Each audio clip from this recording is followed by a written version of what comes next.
कि हम पत्थरों की पूजा करते हैं, गणेश जी की मूर्ति विसर्जन करते हैं। ठीक है। वो एक मानव बनाता है उस मूर्त को। उस मूर्त को बना करके जिसने बनाया तो वो उसका पिता हो गया। और उसी के सामने जैसे मेरा बच्चा है, हमने उसको जन्म दिया, मेरे सामने होगा, अब वो बड़ा होकर हम उसके पैर छूंगे क्या? मैंने जिसको जन्म दिया उसी के पैर छूना। तो हेलो अस्सलाम वालेकुम दोस्तों, मैं हूं इंजमामुल हक। फिर से मैं आप लोग के लिए एक बहुत ही अच्छा सा वीडियो लेकर आ गया हूं, जिसमें आपको पता चलेगा मूर्ति पूजा के बारे में। मूर्ति पूजा हमें करना चाहिए या नहीं करना चाहिए।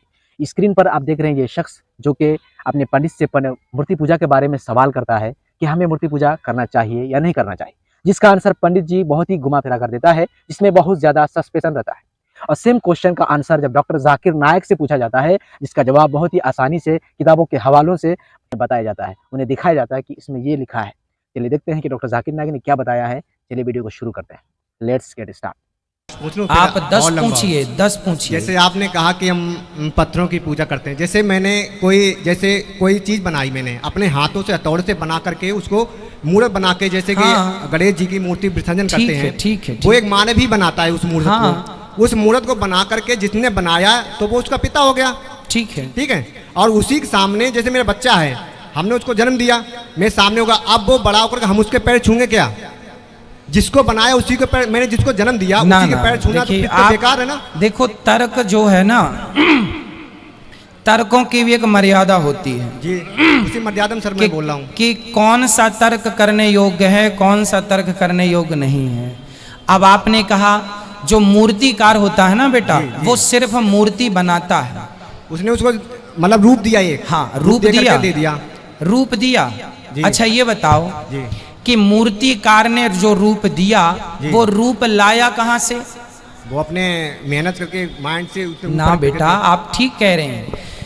हर पत्थर में एक मूर्ति छिपी हुई है। मूर्तिकार ने पत्थर का केवल बाहरी आवरण हटाया, मूर्ति बाहर से लाके पत्थर में डाला नहीं। मूर्ति तो ऑलरेडी पत्थर में थी, बाहरी आवरण हटा दिया तो मूर्ति प्रकट हो गई। और पत्थर की मूर्ति मूर्तिकार तो बनाता है, पर तब तक वो भगवान नहीं होती। जब मूर्ति को ला करके वेद मंत्रों के द्वारा उसकी प्राण प्रतिष्ठा कराई जाती है, तब वो भगवान होते हैं ना बेटा। एक रूप में आप भी भगवान हो, आपकी माँ भी भगवान है। इसलिए तुलसीदास जी ने कहा है, सीय राम मैं सब जग जानी, सब भगवान है। कण कण में है तो श्री कृष्ण, पर बोला जाएगा कि ये संसार है। संसार कुछ नहीं है बेटा, ईश्वर ही संसार है। मिट्टी ही घड़ा है, सोना ही आभूषण है। आभूषण अलग से नहीं आए, गोल्ड ही है।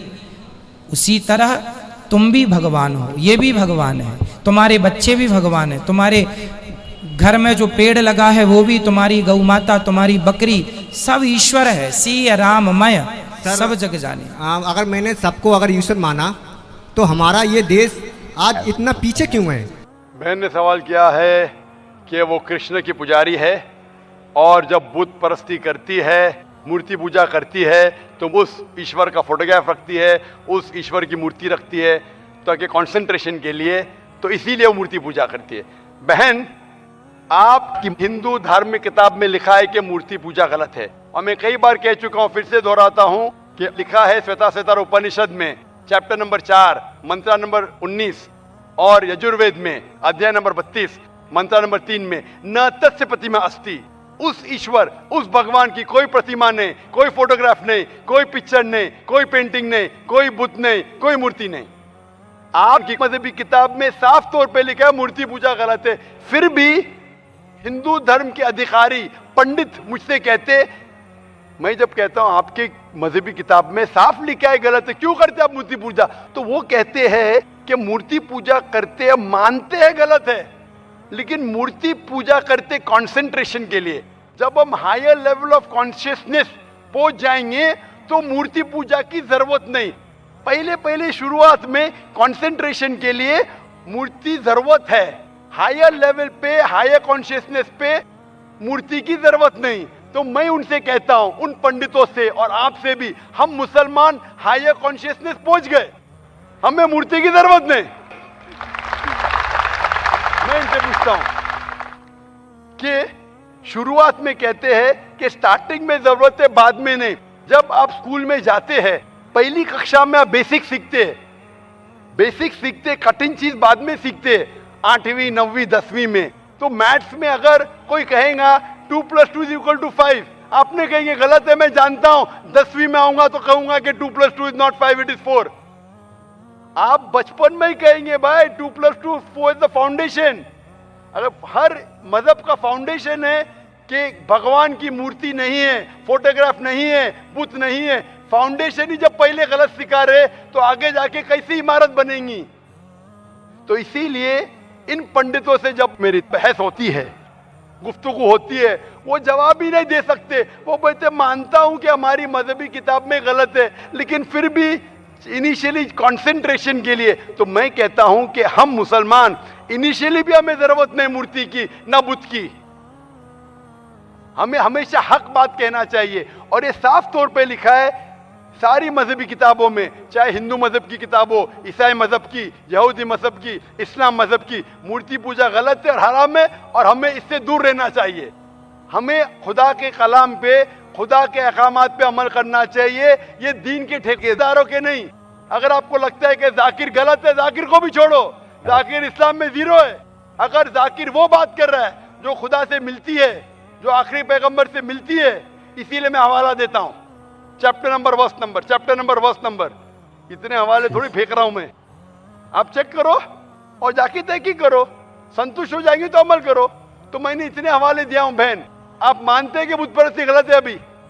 Sir, I completely agree with what you said. माशाल्लाह, आप अग्री करते हैं लेकिन अमल नहीं करते। बहन, Bhagavad Gita does it say that you have to do idol worship? Sister, I don't want you to be very religious. At least be little religious. And the basics of religion is that idol worship is haram. Idol worship is forbidden. I am asking you where, which chapter, which verse of Bhagavad Gita tells you that you have to do idol worship? Which verse? Hindu मजहब क्या कहता है खुदा के बारे में, भगवान के बारे में, ईश्वर के बारे में? अगर आप कोई हिंदू से पूछेंगे कि वो कितने खुदा में मानता है, कितने ईश्वर में मानता है, कितने भगवान में मानता है, तो आपको जवाब मिलेगा।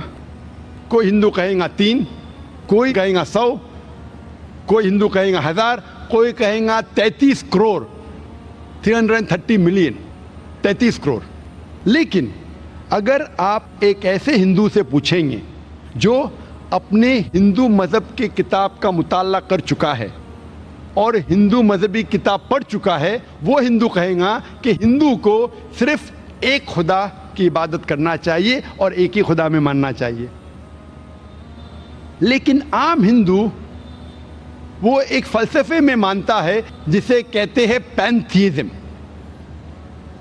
पैंथीइज्म के मानी एवरीथिंग इज गॉड, सब कुछ खुदा है। आम हिंदू मानता है कि सब कुछ खुदा है, चांद खुदा है, सूरज खुदा है, इंसान खुदा है, पेड़ खुदा है, सांप खुदा है। हम मुसलमान ये कहते हैं और ये मानते हैं कि सब कुछ खुदा का है। चांद खुदा का है, सूरज खुदा का है, इंसान खुदा का है, पेड़ खुदा का है, सांप खुदा का है। तो जो अहम फ़र्क हिंदू और मुस्लिम में है, आम हिंदू कहता है सब कुछ खुदा है, हम मुसलमान कहते हैं सब कुछ खुदा का है। ये फ़र्क सिर्फ का है। अगर ये का के फ़र्क को मिटा देंगे तो हिंदू और मुस्लिम एक हो जाएंगे। इस फ़र्क को मिटाने के लिए अल्लाह सुब्हानहू तआला फरमाते हैं सूरह इमरान में, सूरह नंबर 3 आयत नंबर 64 में, कुल या अहले किताब, कहो अहले किताब से, तालो इला कलिमतिन सवाइम बैना बैनकुम, आओ हम उस बात की तरफ जो आप और हम में यकसा है। सबसे पहली बात अल्लाह नाबुदा इल्लल्लाह, कि हम सिर्फ एक खुदा की इबादत करें। वला नुश्रिका बिही शैय्यन, कि हम आपस में किसी को शरीक ना करें। वला नुश्रिका बिही शैय्यन वला यत्तखिज़ बादुन बादन अरबाबन मिन दुनिल्लाह, कि हम आपस में किसी को रब ना बनाएं। फ़इन तवल्लौ फ़कुलू शदू। दोस्तों उम्मीद है कि आपको वीडियो बहुत ही काफ़ी पसंद आया होगा। अगर आपको वीडियो पसंद आया है तो आपको कमेंट सेक्शन में आपको कमेंट करना बिल्कुल नहीं भूलना है और लाइक भी करते हुए जाना है। तो देखा दोस्तों आप लोगों ने कि सेम क्वेश्चन का आंसर जब पंडित से पूछा गया, उसी क्वेश्चन का आंसर जब डॉक्टर जाकिर नायक से पूछा गया, तो जिन्होंने किताब के हवालों से बहुत अच्छी तरीके से समझाने की कोशिश की है, जो कि आप लोगों ने देखा भी है। तो चलिए आज के लिए इतना ही बस। फिर कल एक नए वीडियो के साथ आपके साथ मिलेंगे। तब तक के लिए बाय बाय, खुदा हाफिज़, टेक केयर।